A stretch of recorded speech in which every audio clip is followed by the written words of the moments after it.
Welcome back to another Raid Shadow Legends video with Blazing Corp. We just dropped some news here from Raid, some 2-year infographic, which is kind of neat.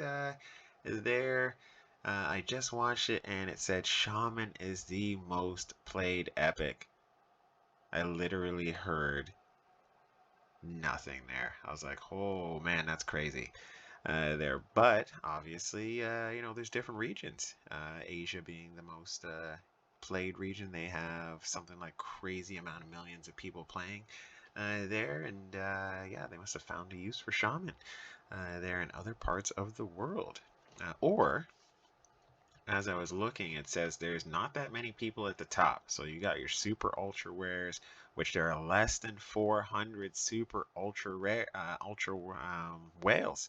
So that tells me that the majority of people are in the mid game or the early game, just like myself.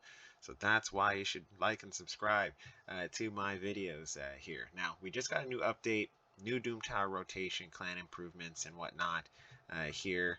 Plus, as well as a new Void Rush is coming, so make sure you save up those Void Shards, or if you're close to getting them in any kind of content, make sure you push to get them there, so you have a double chance to do that. So where I'm at from Friday, April 2nd to Monday, April 5th, doubling the chance of receiving a Legendary, Epic, or Void Champions. I might go for this. If you guys have been watching my videos, you know I've been kind of saving up shards for the next big event, for the new draw. Ooh, for the new oh my goodness, the new legendary champion. What faction is he from? Oh my goodness, the little guys. They're totally blocking. I totally have a block right now on dwarves. Oh my goodness, why was that so hard to remember? There. So the new dwarves champion. They're coming, supposed to be a beast there. So I'm looking forward to that. But purpose of today's thing is we're having our new Doom Tower rotation here. So we're gonna be getting 2 new bosses. Griffin, Grythion, the Celestial Griffin, a Grythion. Oh man, I don't know how to say that. The Celestial Griffin, and Iragoth, the Eternal Dragon. Also, the Nether Spider and Magma Dragon are going to have different affinities this time around. So all those teams that you saw me put together, those could be compromised, which would really, really suck there on that end. Not super happy about that, but Doom Tower is endgame content, so it is supposed to be hard. So we'll see if we can. We're gonna put out some new videos on these guys. We're gonna run that new Doom Tower, and we're gonna put out some videos, and hopefully you guys will like what we're seeing. We'll give you some tips, tricks, their most used champions, who kind of benefits there, who's become more popular, and who's kind of skyrocketed in terms of value there with the new bosses on top of the new affinities there. So new bosses are going to have some new exclusive materials and 2 new artifact sets. So that's kind of interesting, and then new challenge rules for secret rooms. So as you know, if you've been watching my Doom Tower series, just kind of finished all the secret rooms there and put them all up on the YouTube, and now they're changing them all. So we're gonna run those back again. We're gonna do new videos for all of these different floors, and we are going coming April 6th.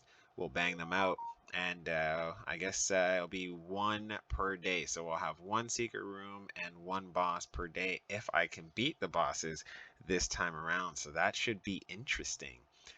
Doom Tower rankings are going to change there. So based on the number of turns rather than time, it looks like there. So number of turns it takes you to complete a floor and climb the tower. Simple change, but it's going to make a big difference in your team building strategy for the tower and provide an easy way to compare your efficiency on any floor against your friends. So most of the time with the kind of teams that I run, there I'm not going to do well on this stuff here because I do more slow burns there just to make sure we get through content there rather than burn, burn, burn. So that's going to be interesting on that end. New bosses. Each boss brings a unique challenge and requires special strategies. So Grythion, the celestial griffin, revolves around controlling buffs and debuffs, nullifying any turn meter manipulation with his fair wind passive skill.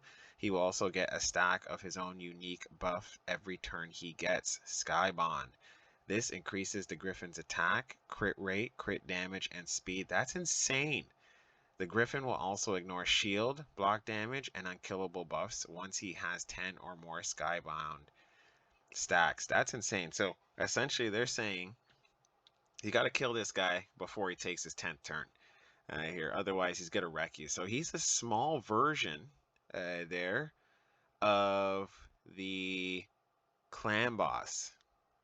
So I'm assuming that either we're gonna have to bring in a unkillable team or a crazy shield team with a counter attack there if this guy's going to be going faster than us with high resistance here so that he doesn't do any turn meter manipulation unless his turn meter manipulation can't be resisted, and then we are screwed there. So looks like this boss is going to be high resistance, still have a ton of speed so we can go faster than him, and we're going to have to burn, burn, burn there with either an unkillable shield champion, block damage champion, or a counter attack champion. So this guy's gonna be like a mini, like a real mini their clan boss.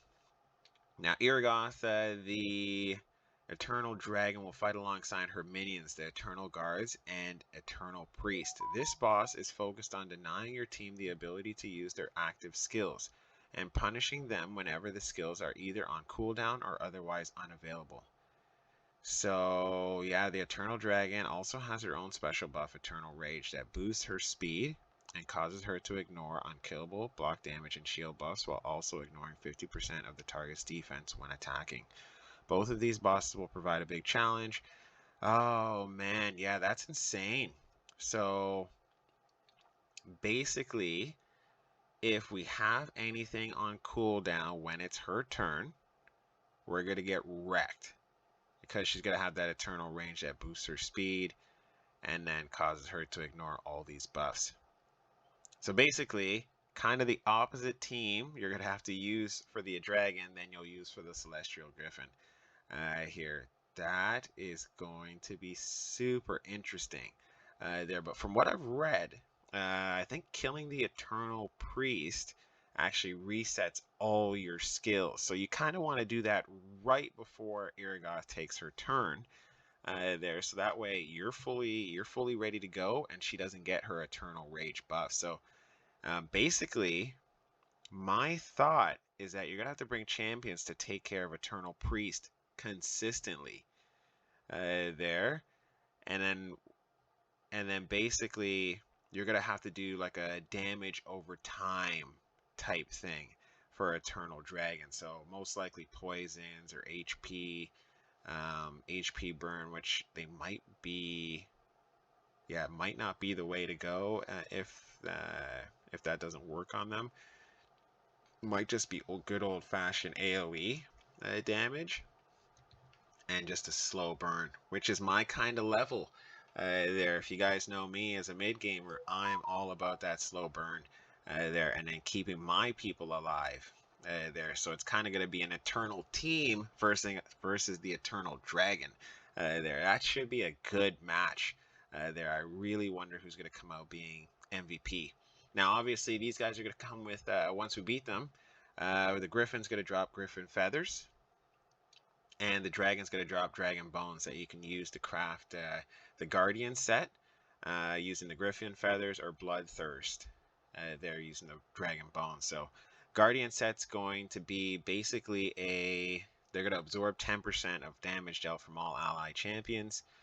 and will heal the wearer by 10% of their max HP every turn. So just a better version of regeneration there, because it's going to have the ally protection 10%. So you'd probably want to put this, like this set would probably be good for like miscreated monster or all those HP champions that you might not have thought were any good. Now we're going to come out and going to be beastly in these new artifact sets. Now, Bloodthirst, basically a better version of Lifesteal because you're going to get crit rate on top of it, and while healing by 30% of damage dealt there. So that's kind of neat. We got some clan improvements. Not really anything crazy other than that clan offers. So everyone in a clan can manage their own applications and clan offers. And you can receive invitations and apply to invite-only clans while still being a clan member in other clans. So that's going to create some interesting movement within the clan. There are some fixes here. So resistance now taken into account when transferring debuffs. So that's kind of cool. Max HP decreases are now shown correctly there. Gnarl's Combust skill now deals the correct damage to all poison debuffs on all enemies. So I didn't know that was busted up. So maybe when I've been using a Gnarl, she hasn't been as good as she should be. There, so that's kind of neat. We'll have to test her out in some content and see if she's hitting harder now. Clan boss will still ignore unkillable buffs as intended starting from the 50th turn. I guess there was a kind of a cheat with Farrakhan the Fat there. Ragnar Goldsgleam's passive Dire Grudge decreases the cooldown of his Gleam of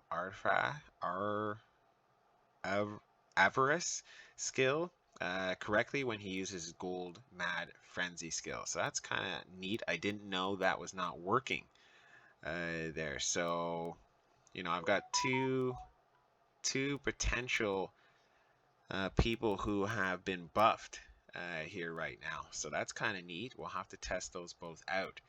Shield Breaker doesn't work if you have a skill that successfully ignores shield buff.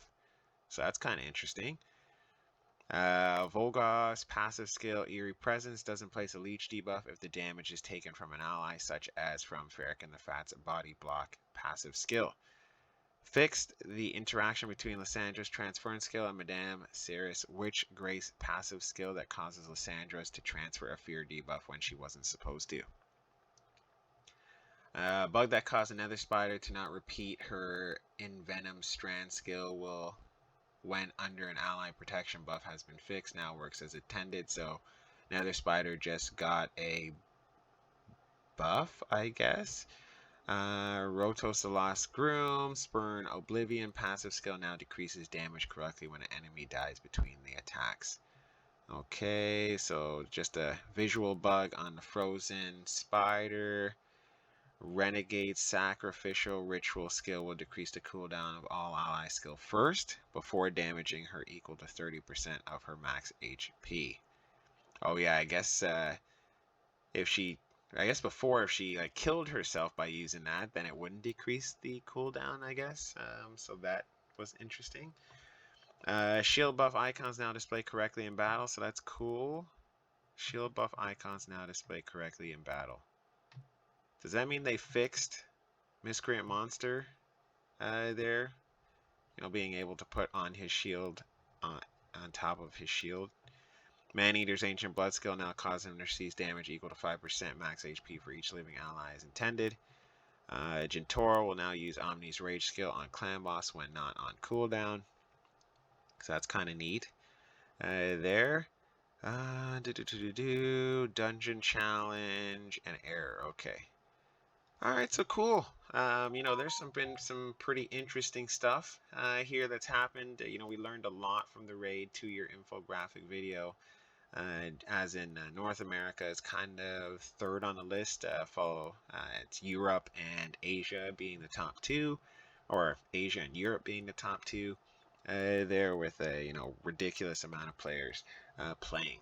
So that's been it for this video. There, just wanted to put that out since just logged into the game and saw these new updates here. Any questions, feel free, leave comment in the bottom there, and I will be more than happy to answer. Looking forward to seeing you guys again there. Let's chat then.